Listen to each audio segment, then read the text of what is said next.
Hello, my most amazing artists. How are you today? Great. I'm ready to create as well, but first we're going to get our minds ready for a new project. Our new project is going to be inspired by Mexican native art. And so we're going to be reading a story today to kind of start thinking about some of the native art from Mexico, and in particular, we're going to look at a video later on about the art from the Huichol native Mexicans for us to get our inspiration for our project this week. So let's read a story called The Tale of Rabbit and Coyote.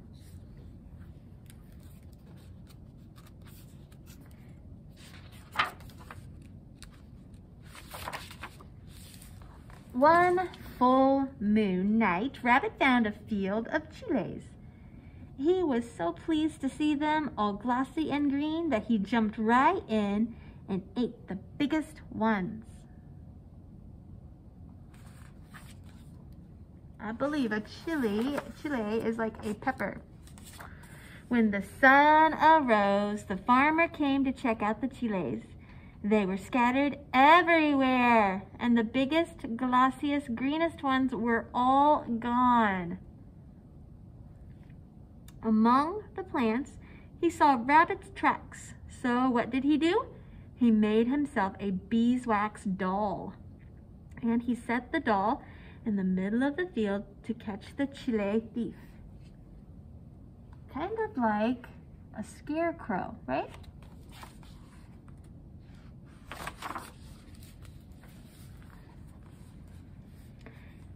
When night fell, Rabbit returned. He saw the farmer made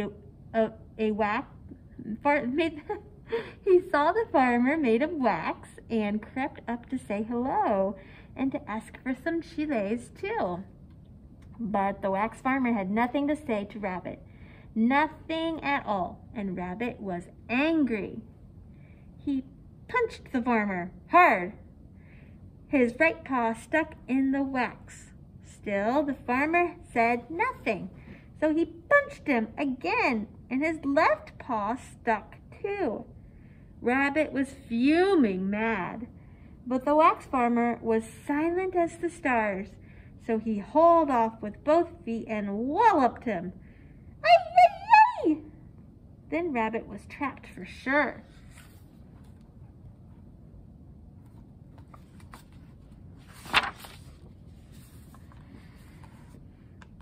When the real farmer came to check his trap, he was delighted to see Rabbit there. Que delicioso! How delicious, he said, rubbing his hands together. He popped Rabbit into a sack and took him home. When he got there, he hung up the sack, built a fire, and set a pot of water to boil. Then he went looking for some herbs. From where he was hanging in the sack, Rabbit saw Coyote coming.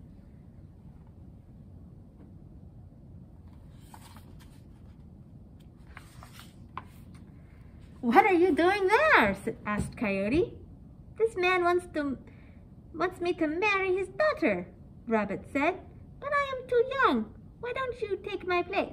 Look, the water is ready to make hot chocolate. There will be a grand party." Is Rabbit telling the truth?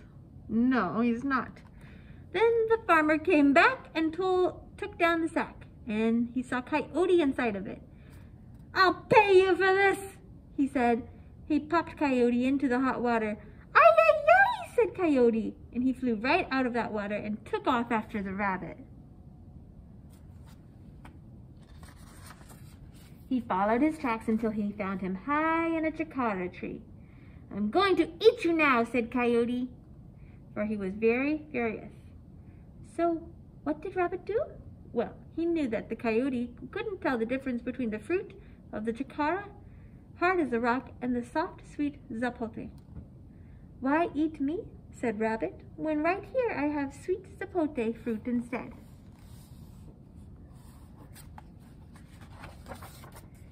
"Well, toss me one," said Coyote.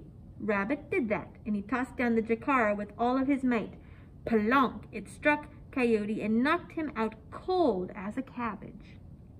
When Coyote woke up, he tracked Rabbit till he saw that furry scoundrel resting against a large rock at the edge of a hill.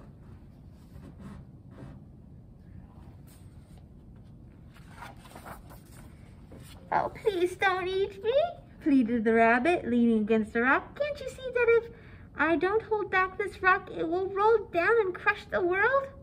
Here, you hold it while I go find some people to help us." Coyote believed Rabbit and took his place. Rabbit hopped off as free as a bee.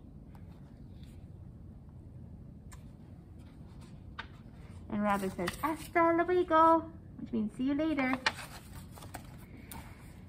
Soon Coyote knew he had made a mistake. He went after Rabbit, muttering all the while. When at last he found him, Coyote said, "Now I'll eat you." "But then, who will take care of the little children at this little school?" said Rabbit, pointing to the wasp nest in a low tree branch. "Someone needs to give it a knock if a pupil tries to leave."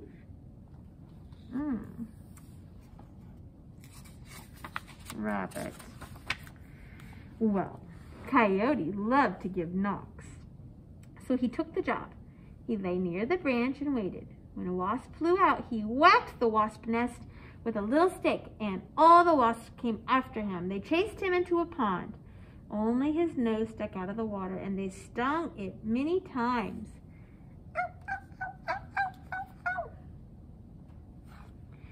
It was pitch black night when Coyote found Rabbit in the edge of the lake. Now he was really going to eat him.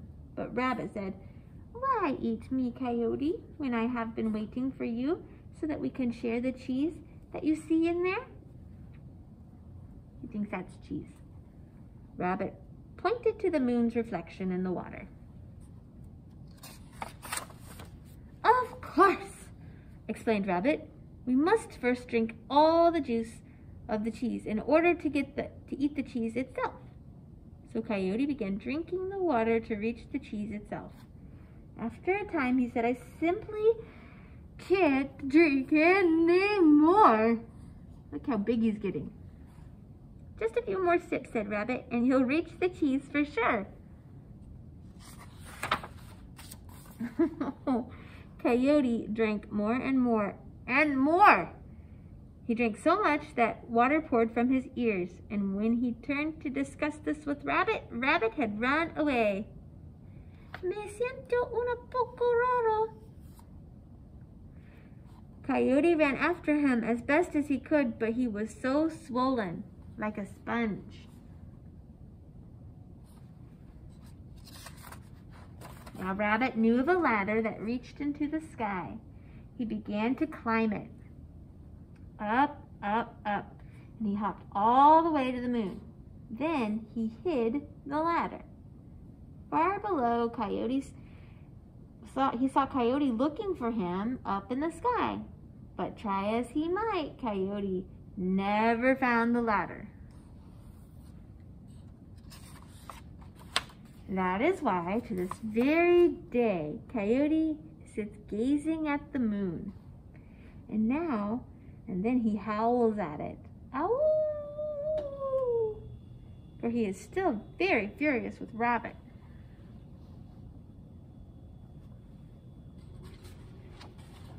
The end. So our story tells us why Coyote howls at the moon. Now we know, according to Mexican legend. I'm going to share with you some artwork in a video today, and I want you to check it out. We're going to be looking specifically at the artwork of the Huichol Native Mexicans, and we're going to use those images that we see today to help us with our artwork tomorrow. Thanks so much, first graders. I can't wait to share our next step with you in tomorrow's lesson. Bye for now.